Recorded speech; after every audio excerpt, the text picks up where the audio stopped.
When I think back on all the fears when I was pregnant, all of them dismissed except for one. The only test the state mandated was genetic. Looking for that extra chromosome. Hello and welcome to the If We Knew Then podcast. I'm Stephen Sachs. And I'm Lori Sachs. And today we're joined by Ted Green, a documentarian whose latest film, The Best We've Got, The Carl Erskine Story, will be airing on PBS SoCal July 4th. Ted's film is an in-depth look at Carl Erskine, a Dodger whose son Jimmie was born with Down syndrome 63 years ago, a time in our country's history when segregation plagued humanity.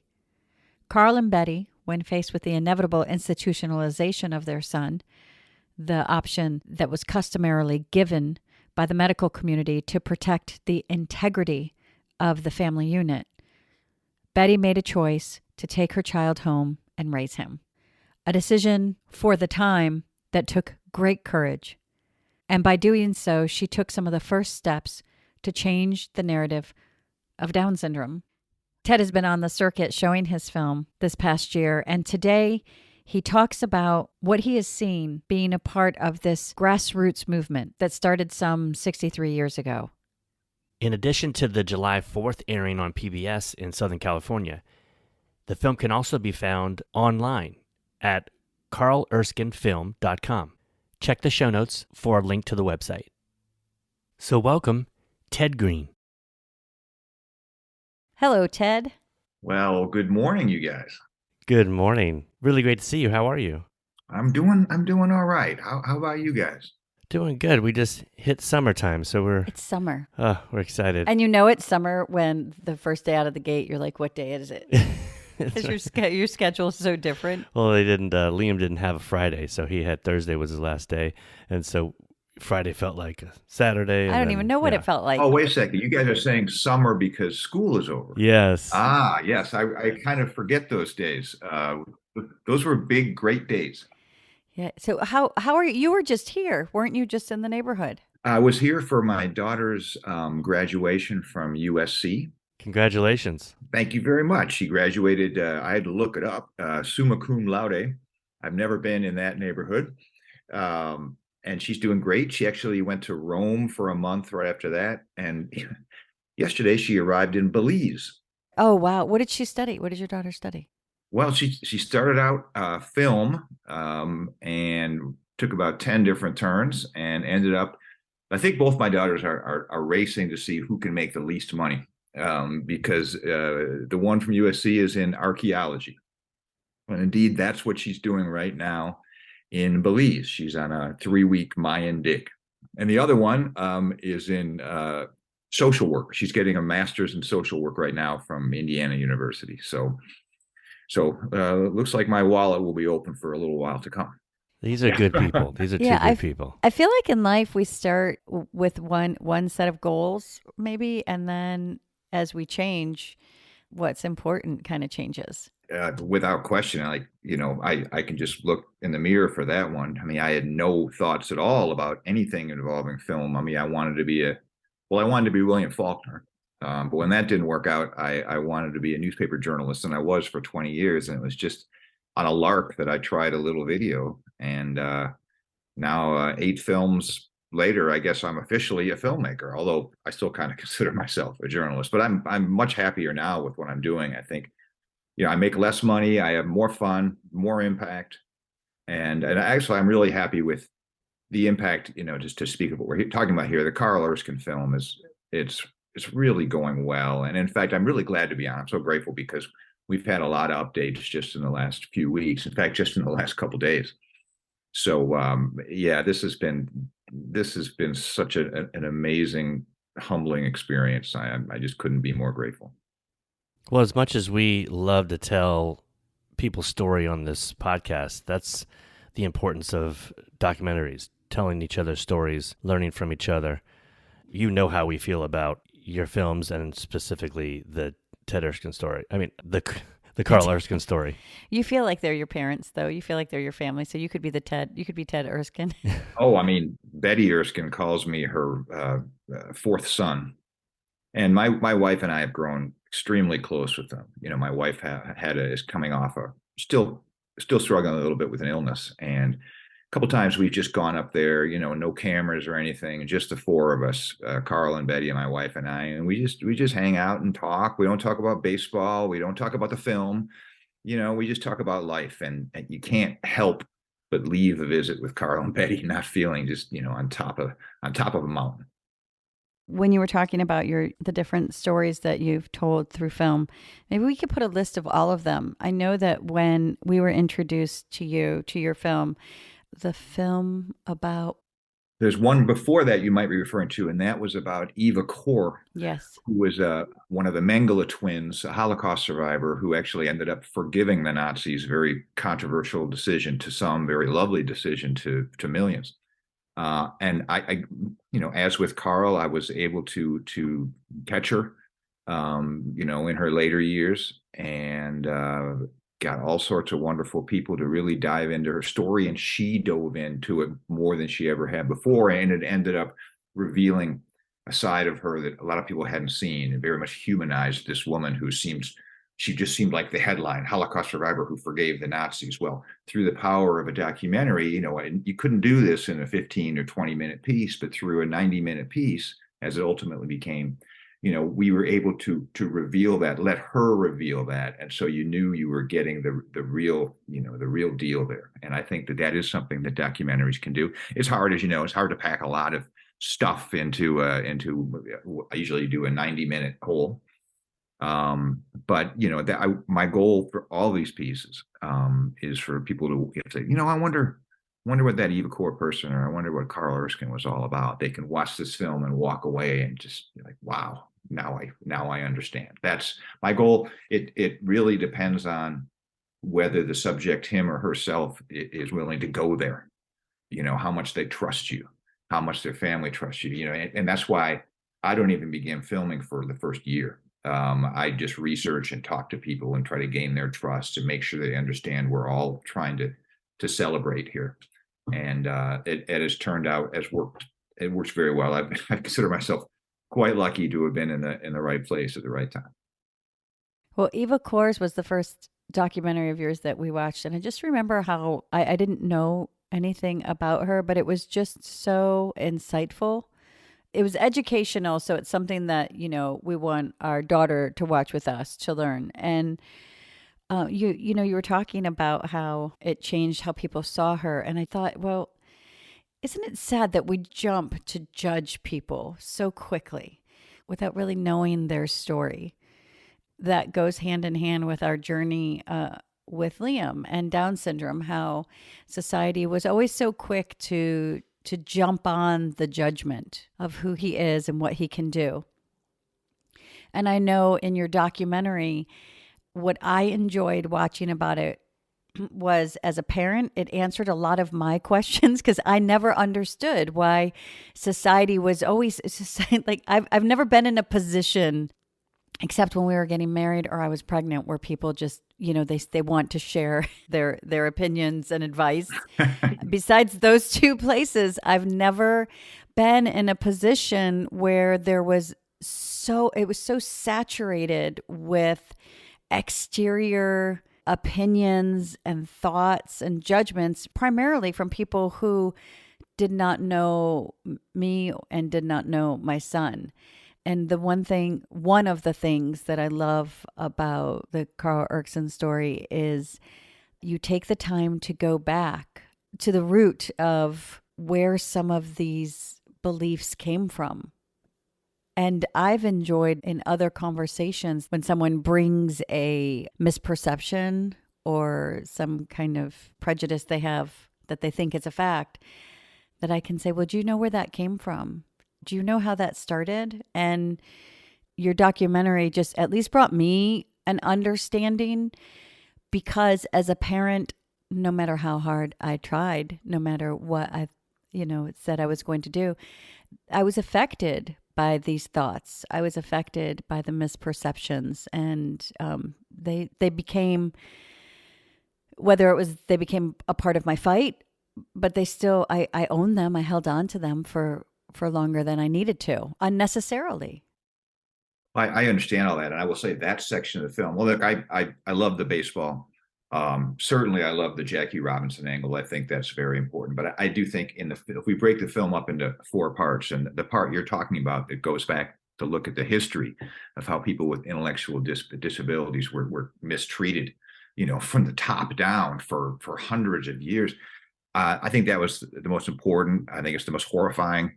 I think it's the most affecting part of the film. I didn't know any of that. I certainly didn't plan when I didn't set out to do a film on Carl Erskine and say, hey, I'm going to take this big deep dive back into the history of that. But then when I started researching it, I myself was just I just couldn't believe what I was reading, and especially it was very pertinent considering Indiana was the very first state back in the eugenics days to have a compulsory sterilization law, which, as I say, is as sick as it sounds, and was followed up by a bunch of other states and became really the norm. So that part, it was a difficult tell as a part of the story. I mean, you're coming off this great baseball stuff, and all of a sudden, now we're diving back. But what I think that enables, what I think is happening, what I've been told is happening from people with Special Olympics, the Arc of Indiana, the Arc of the United States, and others, is what this is doing is it's bringing a whole new set of eyeballs to not just the issue of the current day's treatment and acceptance of people with special needs, but how it got there, and it really makes people horrified to think, I can't believe it. I'll say this too, and I don't know if I mentioned this last time we were together. First of all, I should say thank you for having me on again. I'm very, very grateful. I always back into the lead here, but we showed the film to a group of Special Olympics athletes. They're part of what we call the Athlete Leadership University. They have it here in the state of Indiana. They have it at Butler University, which is right by where I live. And so they had a special screening of the film for about 75 or so athletes. And it was really interesting because let's say you're African American and you're going to school, you're in middle school, you're in high school. I mean, never mind what might be going on right now in education, but you generally have some sense of what your heritage is, how horrible it was, and how unfair it was, and what's led up to this point.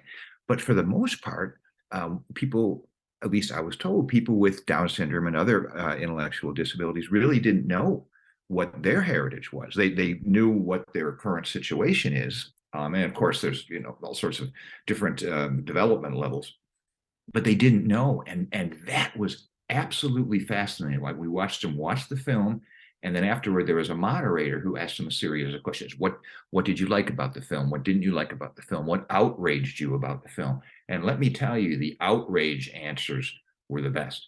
I mean, there were people just in tears saying, I can't believe it. I mean, I would have been locked up if I had been born 50 years ago. I wouldn't be able to do this. I wouldn't be able to compete in Special Olympics. I wouldn't be in Athlete Leadership University. I wouldn't have all the, the great schooling opportunities. And I have, and they're great. They need to get better, of course. But it really, really struck them. And I was hoping it wouldn't strike them in too negative a way, but it didn't. It was, look how far things have come, and look how we can go from here. And it takes really, really, and mostly parents. It can't come from the very top down, the presidents of the ARC and the president special. It comes from parents like Carl and Betty, being courageous, going against the norm, caring for their children when the rest of society often, looks askance. And it's that courage that upended this whole system. It upended. It did not come from like Kennedy money or anything, really. At the heart of it, it came from parents who were sick of what they were hearing from doctors, and they knew deep down their kids could have a full, rich life. And I still stand in awe of. I mean, it's one of the great social revolutions that nobody talks about. And that's why I was just blessed beyond measure to get to learn about it and to showcase it in this piece.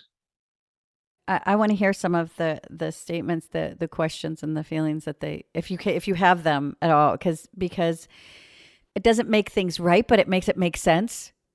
I think you have insight because, to be honest, first you get a list of this is what's going to be wrong, and then you get a list of, you get all of these challenges thrown your way, and you never really understand why, because your child, like when Liam was in the hospital, he never showed any signs of inability. Like, actually, his ability was so great because he was in the NICU for 75 days. He was never on a respirator. Like, he was continually like meeting these challenges and overcoming them.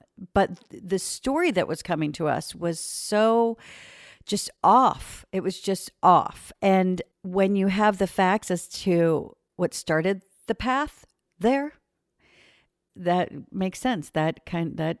I understand how we got here. It's completely wrong because it's hard to believe, I think, because at the same time when society says we're not going to educate your child, or your child has all of these limits, it also says your child is an angel and they give the best hugs and such a joy to be around. And I would always say, well, if they're such a joy, then you should have them in an inclusive classroom. Yes, absolutely. But, I think it's just the dichotomy and what the toll it takes on parents, because it's like a subtle form of gaslighting, to where it's just like they can't, but it's just so cloudy. And all those things that you're saying that people say, angel, but then, they're really not going to be You educated. wouldn't treat a real angel like that. No. Exactly. And those are all, phrases that have just been passed down. And you wonder, how did we get here? Like, we're just regurgitating a narrative that was passed down. And Ted, you're showing, why. And I think that was what was so interesting, because we talk about, this is a narrative. How did this narrative get started that we're regurgitating? Your story shows it wasn't like a reverence or even an ableism. It was a drive to eliminate.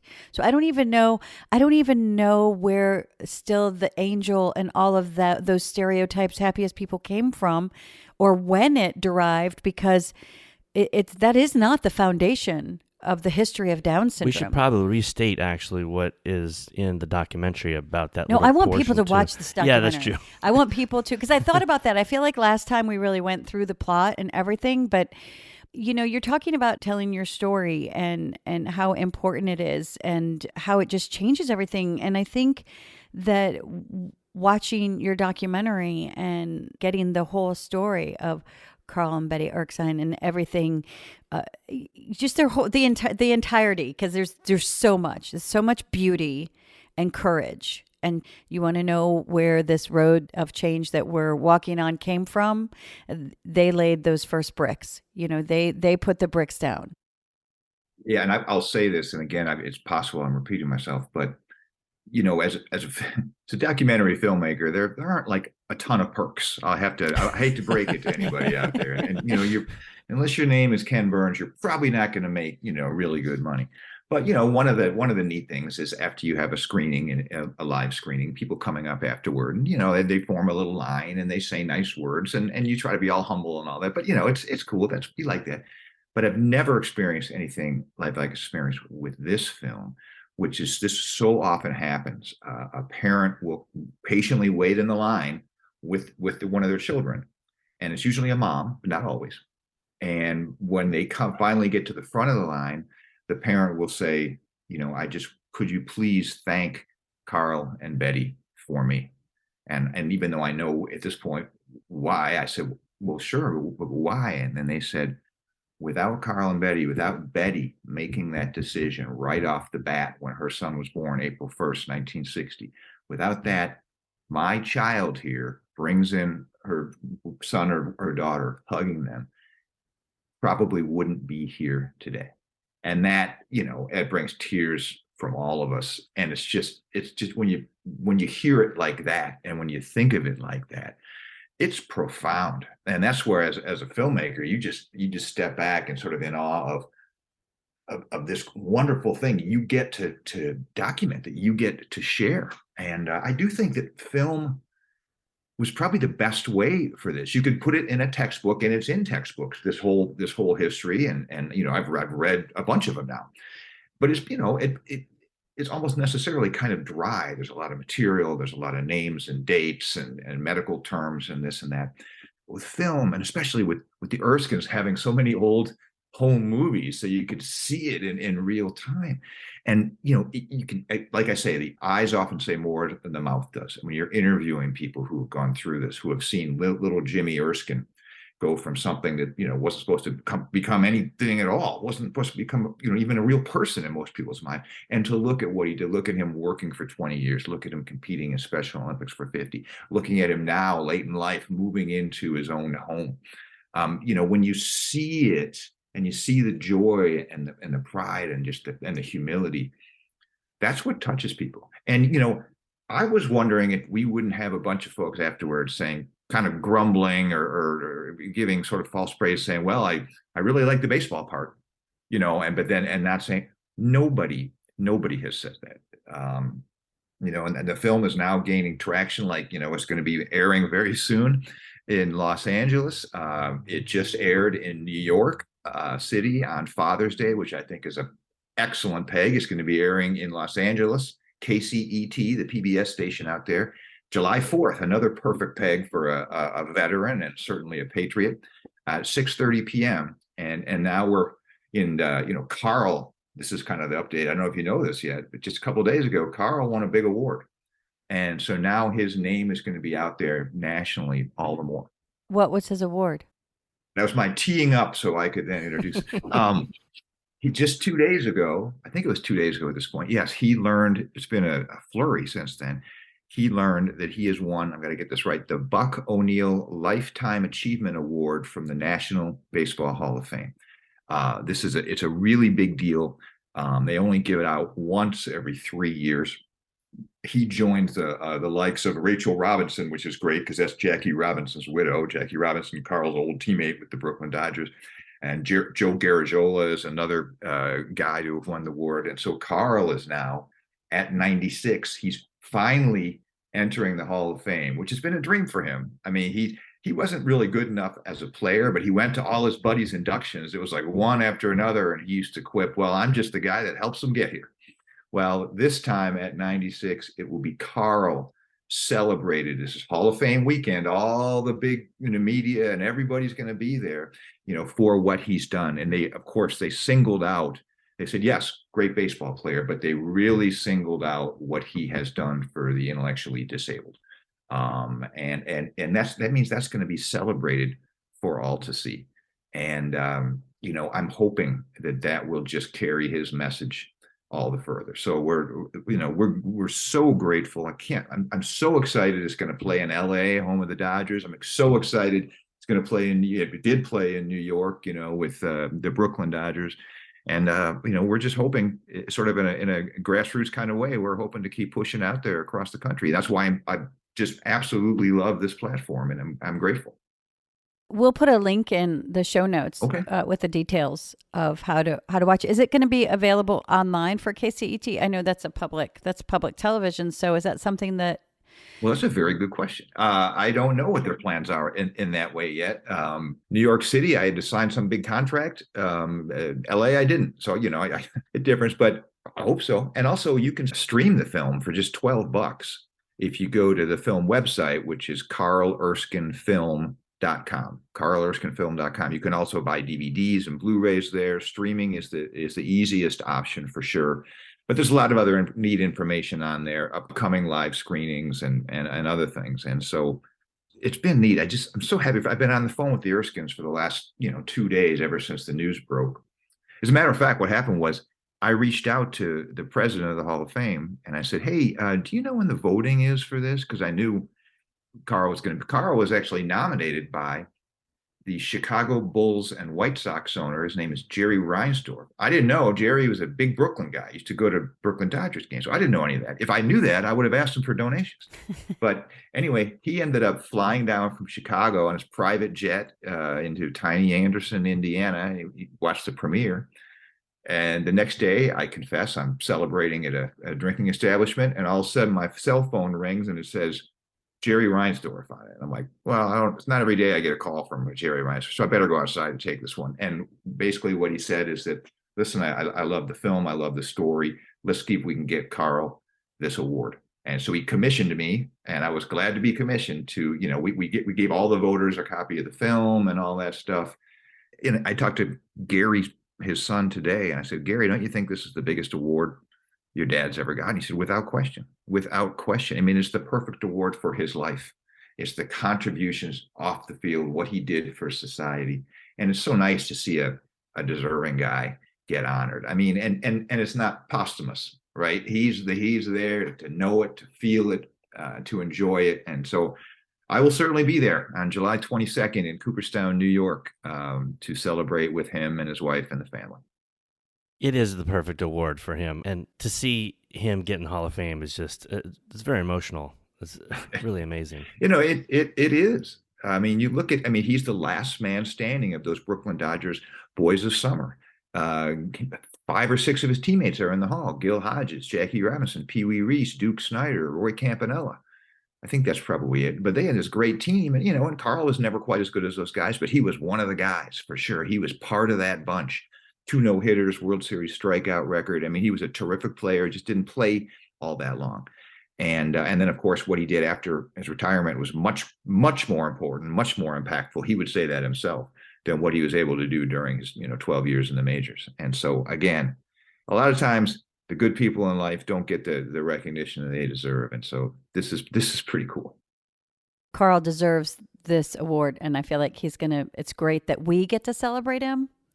But I have this feeling that shift after doing what most of society would have deemed the end all be all, and I think we said this last time, I think Carl probably has been celebrating like the Richer reward, just like from his, like, I don't know when you're saying that, because, and this is something I've learned from Liam, because a lot of times on the outside, I'll be, we're like his guard. We're like the guard gate and like looking for like different, protecting him.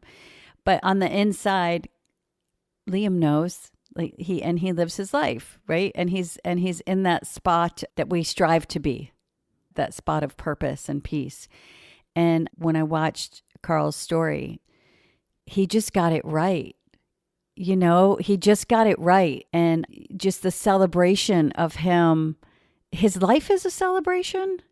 You watch this movie and from the very, very beginning of just love and kindness and presence and courage, it should never be referred to as courage to raise your own child. But he lived in a time that he had to be brave, but I would beg to, like he just did it. He lived that life.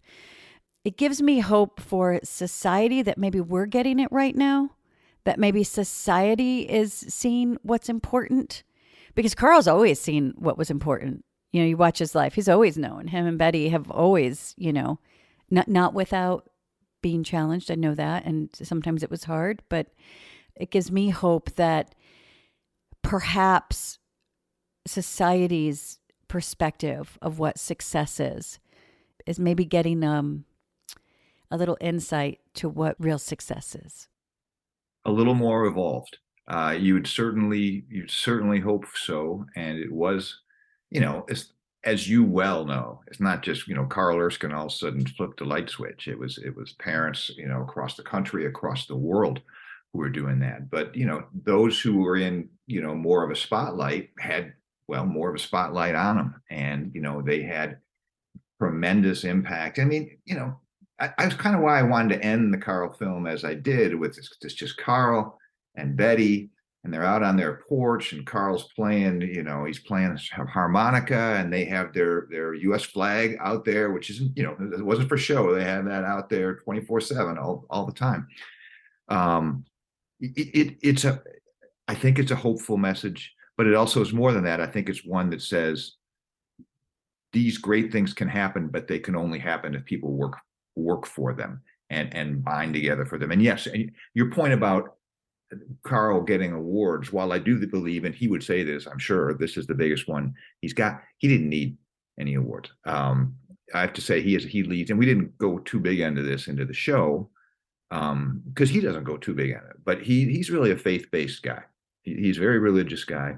I think he has lived his life, him and his wife, that they're very at peace with things now. Are there sadnesses? Of course, and challenges and everything. But they miss their son Jimmie. He comes back once a week, and they have lunch, and now he takes care of them in a really interesting twist.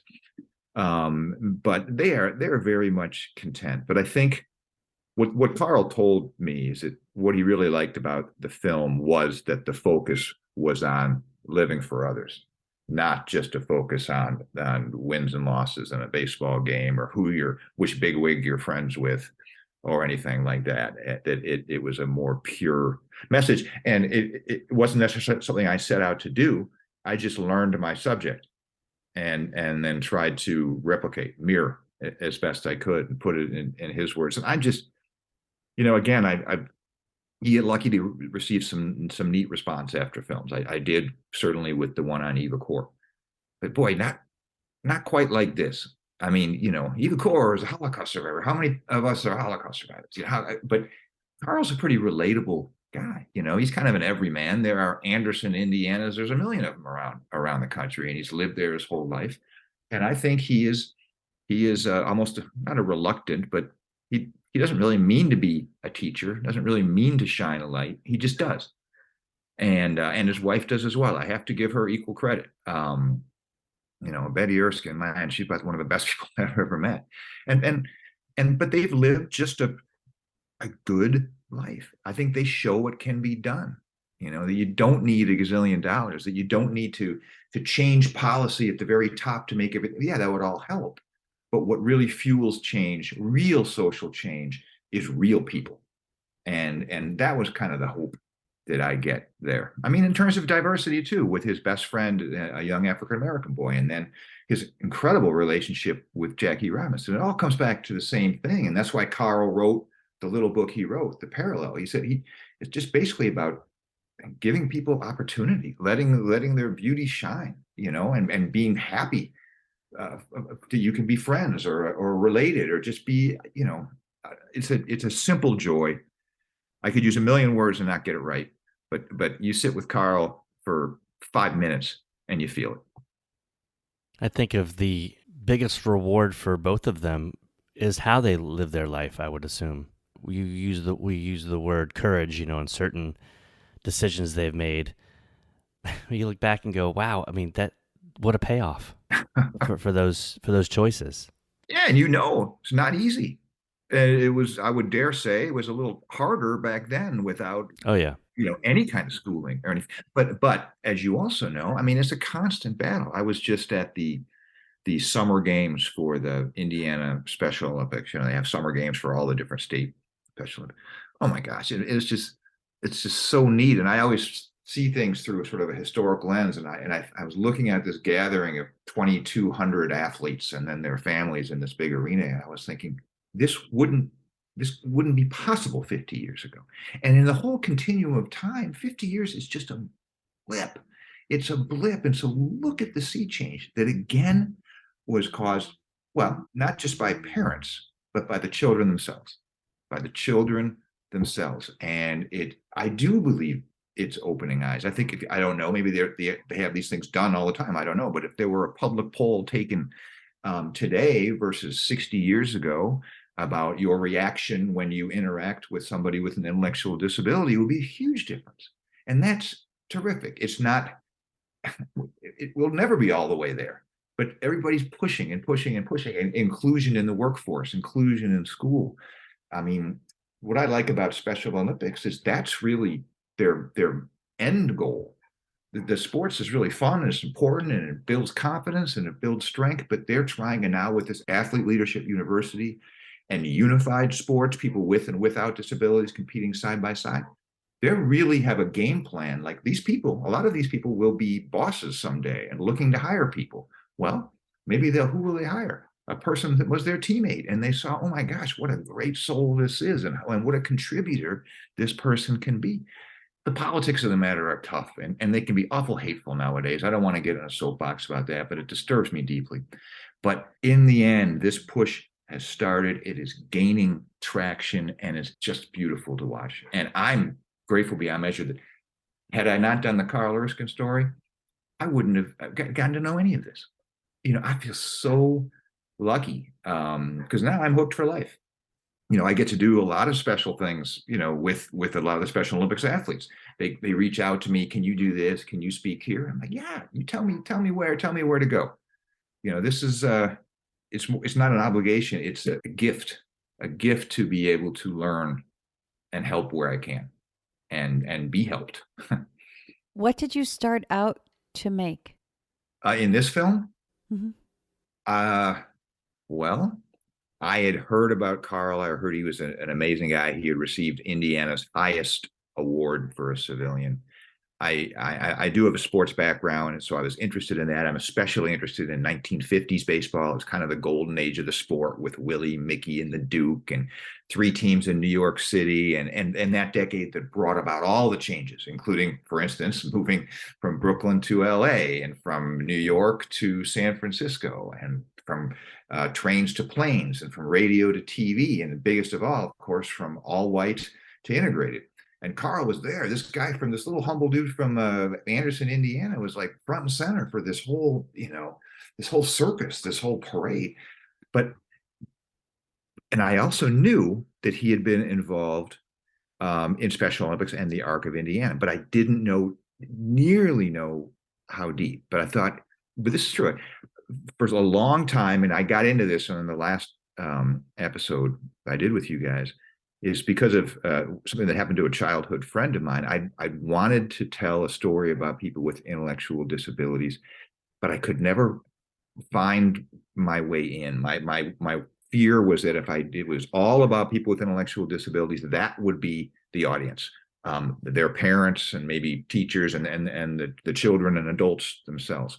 But with this, something hit me like, wow, this is a way you can celebrate the baseball and have so much fun with it, but you can celebrate so much more and bring new eyes to this. But again, I was still at that point, still kind of thinking mostly a sports story with this other stuff maybe on the side. And then I got into it, and then I started researching it and just saw, and then I started attending ARC events. And I went to graduations at the Erskine Green Training Institute in Muncie, which is this incredible job training program for the intellectually disabled. And as a journalist, it's like I felt it. This is a story. This is a story. You can argue that we back into it a little bit, maybe, but I think I sort of take it chronologically, and I want to show how Carl himself evolved. He evolved. I mean, he didn't expect this. He was as shocked as any parent was. In fact, he admits to being almost numb. He didn't know what to do, and it was really Betty who stepped up and said, "Oh, no, this kid ain't going to no institution. He's coming home with me." And then Carl, of course, applauding that. But I think you can see through a single lens, a lens of this one humble guy, you can see so much positive change, so much positivity in this time when we have so many, siloed political views and everything like that. There wasn't an ounce of politics in that film, and it was just let's do more than say. Let's watch Carl do. Let's watch his actions speak for him, and I think they did. And again, it's just neat to see how many people, big name people, came aboard. And it's not because it was Ted Green making a film. Believe me, they didn't know who are you. But to have Charlie Steiner, the Dodgers announcer, to have him narrate it, he did such a wonderful job. Oh, I talked to him yesterday, and he was over the moon about the award that Carl got. And to have Bob Costas did an intro for the film, and he appeared in it, and of course Branch Rickey III, and they said it's time that we celebrate this guy, this lifestyle, this part of American society. I think they all saw it as way bigger than a baseball story. And they wanted in, and I'm so grateful to all of them.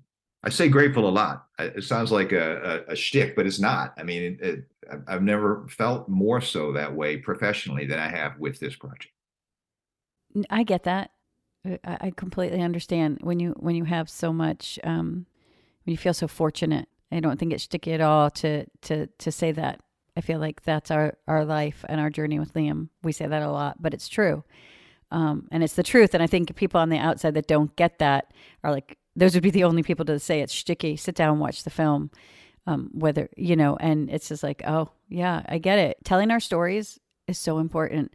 But sometimes we're afraid to tell our stories. And I feel like it's the voice that should be telling those stories, because those are the stories that need to change. But we're so busy trying to do what's right, or trying not to rock a boat, or trying to really navigate a situation, navigate that same boat that has a lot of added weight that doesn't belong in there.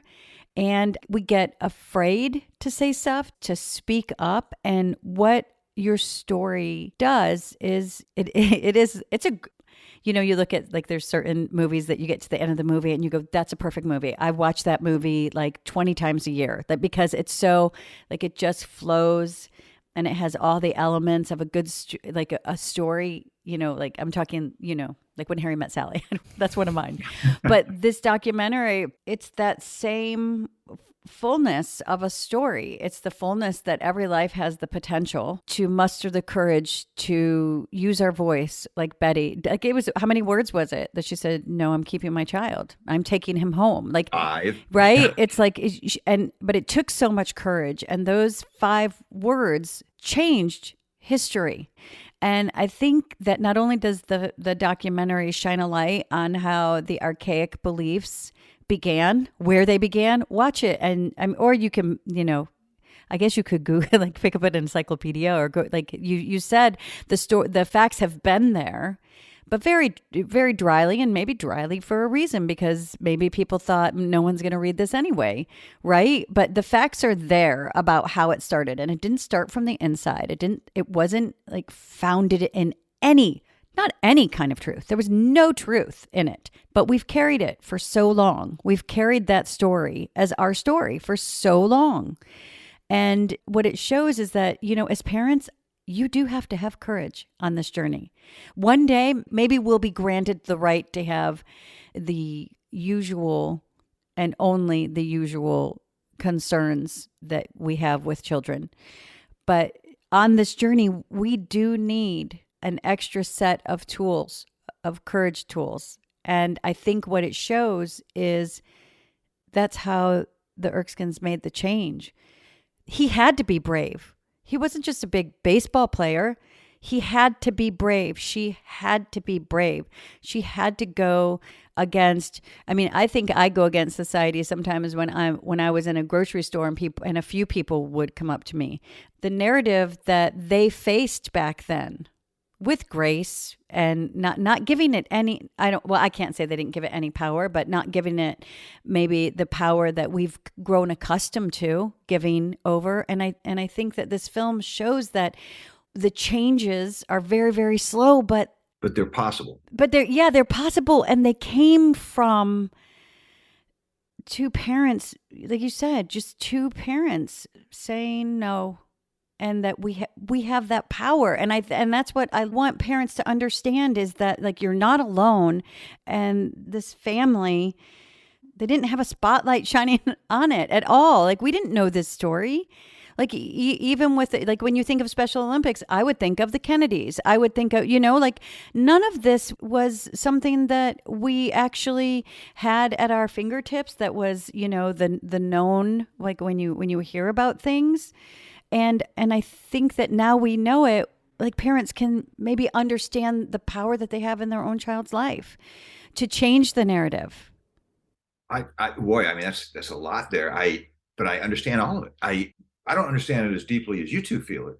But for the last 3 years, I've been really I've dived in, whatever you do, and I've seen it, and I've felt it with just amazing family, and the Arc of Indiana, Special Olympics Indiana, they've been wrapping their arms around me and this whole project, and teaching me. What I say is that, I don't like to compare my films. I think that the bottom are very, very different. But I do believe now, in retrospect, that the message of this film is what I've been sort of subconsciously striving for all along. And I think it's that message. And I sort of, right near the end of the film, we look at Jackie Robinson's tombstone, said, "A life is only worth its impact on other lives." think Jackie embodied that. I think Carl embodies that. I think so many people around the country embody it. We just don't know them, right? But it's this great group think, this great group act that is rising the tide, and it is lifting all boats, even if not everybody sees it all the time. I remember a line from Betty in the film. She was talking about, I said, it had to have been hard sometimes, right? I mean, there were, stairs and this and that. And she said, oh, yeah, there were, of course. She said she remembered one thing. It was at the College Baseball World Series. Their son, Gary, was playing in it for Texas. So they went down there with Jimmie to watch it, and they sat in the stands. And sure enough, there was a group of students that started making fun of Jimmie in some way. And what Betty said is, she said, all I could think is, thank God it's not you, because this is my child. This is my baby. And nobody can love him any more than me and his dad can. It wasn't so much, it was pitying these people that had these feelings of hate and insecurity and fear. Thank God it isn't you. Because would they be able to raise a child with the kind of love that the Erskines did? Would they be able to help sweep up a movement? I'm not going to call them headliners but this is a powerful movement, and they were a powerful surge within that movement. These are the kind of people you need. And I think that Jimmie brought the best out of Carl and Betty. Now that I think about it, I think they were already great souls out there, but it revealed who they really were, that they were up for this, and they were going to lead with love, despite all the societal push to look at these folks with fear and hatred and pity and all this other stuff. They're like, no, he's our kid. He's doing great, taking him everywhere we go. Carl tells us, I couldn't get this in the film, but it was neat. It was in the 70s at some point. They were talking about putting a sort of a group home in some residential neighborhood, and all these neighborhood meetings, all these people standing up and saying, we do not want those people in our neighborhood. We do not want this. We do not want, and it was in the newspaper. It was very big, and the vitriol was crazy to look back on. And at one point, Carl, who's not one to stand up and shout out, he stood up from the front row and he turned around, and there was this one specific person who was saying, they're going to bring down the neighborhood, the violence, the crime, the sex, and he finally stood up and looked back and said, what do you know? We're not going to talk about putting in a landfill here. These are beautiful people who are going to bring so much to this residency. And sure enough, that's what happened. There was never a problem. They checked back 5-10 years later. The neighbors all loved it that this group was in there, and that's what Carl and Betty did. I think there was somebody quoted in the film was saying that they started in their community, and then it kind of moved on to their city, and then it kind of moved on to the state of Indiana, and some of their influence went out. I would say a large part went out nationally. Eunice Kennedy Shriver picked Carl as a spokesperson for a reason. He's not just a celebrity; he was a father. Right. And he could really speak from the heart and from experience. And, his impact has just been tremendous. And to be able to research that and kind of cobble it all together. I mean, Carl and Betty even said they were surprised to see it all together for the first time. That, you don't really look at your life like that. But I'm hoping that now, especially we have this educational part of our real big push, especially in Indiana right now. But we're the first year since the premiere last fall, we've been focusing on screenings, in-person screenings. We've had over 50, every little part of Indiana, great old theaters, refurbished and whatnot. But now this year is going to really be in the schools, and they're bringing this we call EPIC, Erskine Personal Impact Curriculum. It has a shortened version of the film. It has video, digital lesson plans, highly vetted, by teachers groups, principals groups. And then it has 3 age level books, middle school, preschool, and high school. And we've already taken orders for more than 100,000 books. We're giving this all away, and schools are starting to lap it up. And our hope is that it will keep this legacy alive in such a positive way.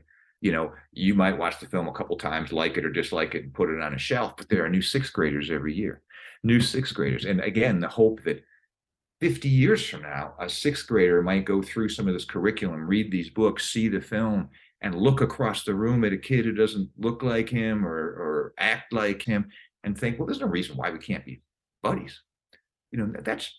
That's powerful. And if that even just affects a few people, that's a great thing. So again, and for that, I am in total debt to the Special Olympics Indiana. There was kind of their baby, their part of the project, and they are running with it. And especially now that Carl won that recent award, we're hoping that it will gain even more traction in there. Well, let's put the link to that in the show notes because, if there's educators listening or, even as a parent, it's about what we can do as parents to make a change, take it to your school. Yeah, I appreciate it. And again, people, they see these things and they're like, wow, this guy's just probably trying to make money. No, and if the money won't go to me, right? The money goes to Special Olympics because that was Carl's wish. And it's not about the money. It's about getting the word out of a great family and a family that can give you hope and a family that can give you direction, I think. This is a story it hasn't been told like this before.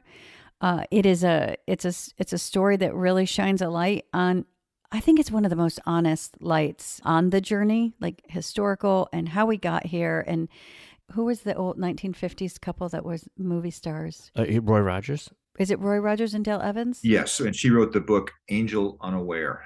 That's right. So that story, I wanted to see, and I bought it and I read it because someone was like, you have to read this story. Maybe that's where the angel came from.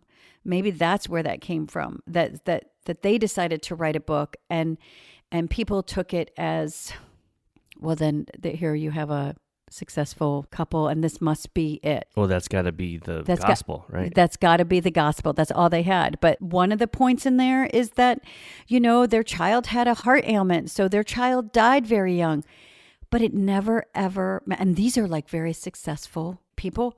They didn't deem our children to deserve those heart surgeries that would have saved their child's life. 100%. If the book would have been written by Carl and Betty, and she would have said, and I told them, I'm going to take my son home, that would have changed everything. If that was the book that was released, 60 years ago, that would have changed everything.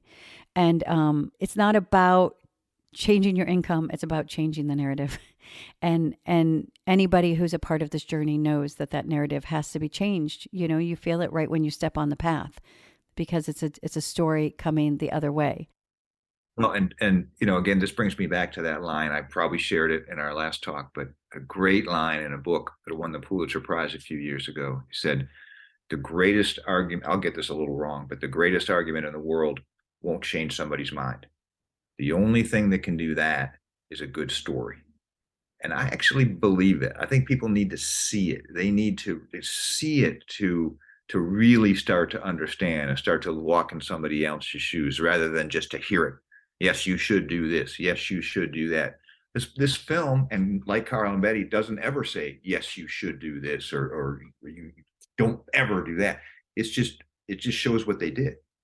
And so viewers can watch it and take it in and think about it for themselves. And I think that's the kind of story, saying a story tells itself, that's of course never, ever, ever true. But in a way, their story just speaks so clearly. I saw it so clearly once I'd finally done all the research. And that's when I turned to my editor and I said, we have something different here. This is different than your average bear. We have a really deep and profound subject matter. And so then it was our challenge just to bring it out in all its beauty and not preach and just show. And as someone said, light a path. And boy, the further the Erskine's legacy can be spread, I think the more good it will do for society. So, anybody who wants to come on board, we are a small grassroots movement, but we are gaining some traction, and I think that speaks really well. People want great inspirational stories. They want that. They just have to be provided. But to see people, we did look at each other early on. We're like, are people going to like this? We had like a half a baseball story, and then we got half of something else, and we're like, I don't know, but I think they will. We'll see. And the result has been just tremendous. Well, I think you empowered. I think that's what you did. Is you empowered, like you empower them. You've given them something that maybe we haven't, or society definitely hasn't. The education system hasn't. As parents, we may not have known or thought to do, or maybe the information is new to us. And just like what, I think about, like, if I'm going through life and I have this view of me put on me, but I don't know. I don't know where it came from. And I deal with that and I overcome it every step of the way, right?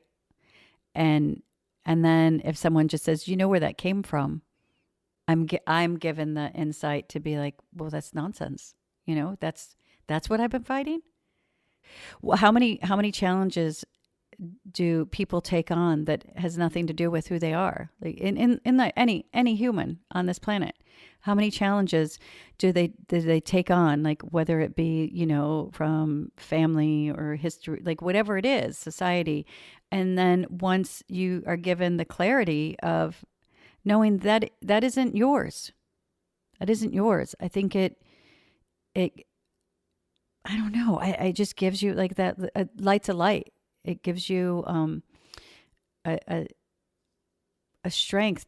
Those they're just I don't. It just gives you a strength. Like that's not mine. That's yours. So now I have more energy to be on my path. And if we can do that for individuals with Down syndrome and intellectual disabilities, if we can give them that, if we can give that freedom to their families, or and their classmates, to go, oh, this person is bullying them for this reason, or this person has this viewpoint from this reason. This is where that comes from, folks. And that's what your film does. It just states the truisms. It puts it out there. It doesn't tell you what to do, but I don't know how you can't help but do what's right after watching it. Well, you just said the three best words, and I wouldn't have been able to guess this, but once you hear them, you hear them. The three best words you can hear about a film or a book or anything. Light's a light. Light's a light. Again, I feel in a weird spot here because I'm getting a lot of credit simply for documenting a splendid subject. But I do believe that's what Carl and Betty do. I think they've done it, especially in this area, for 63 years now. That's how old Jimmie is now, and he's going strong. I think both of them have been lighting a light with diversity in other ways, all sorts of other ways, ever since they were born in the 1920s. And I think that there are just certain people that if you're able to capture them for posterity, bottle their strengths, their vision, their inspiration, you got to do it. Take the chance, take the opportunity to do it. I was very fortunate. Probably Carl wouldn't be able to do it if we started now. But man, you see him in the film, he sounds so clear. He's 96 with, I say, a 12-year-old's eyes. He's still lighting lights. And now, the sports world will be able to learn a little bit more because of this award he just got. I mean, he'll be on the big stage. It brings more positive light to a story, to a life, to a condition that needs it, that will benefit by it. And I would think everybody, again, like me, I'm not directly touched by this, but I am, because I'm part of society too, right? And I think that everybody should learn about a guy like Carl, and know that there are Carl and Bettys. And again, I will say that you are in that same group all over the place. Sometimes, you just need to take a second and look at the great stories that are out there, and don't be so turned off by the nonsense you see in the headlines every day. This is an important, crucially important social revolution that is ongoing. It's ongoing, and it needs people to fuel it. And again, what you guys are doing is very, very noble. A good story can change minds. I believe that, and that's the hope here. So blessed to have talked to you again, to have you in our lives. I consider you a friend. I have to thank our friend Mary Wall, a documentarian that introduced us. We're just really blessed to have talked to you again. Listen, I feel the same way, and a lot of tough stuff going on in life right now, like everybody's, including mine. But this is a light. This is a light, and it's changed my life, and I hope it can change a lot of others. Please follow us on Twitter at If We Knew Then Pod, and you can drop us a line on our Facebook page at If We Knew Then Pod, or visit our website, ifweknewthen.com, to send us an email with questions and comments. And you can join our mailing list there and get alerts of future podcast episodes. All these links will be added to this episode's show notes. Thank you again, and we look forward to you joining us on the next episode of If We Knew Then.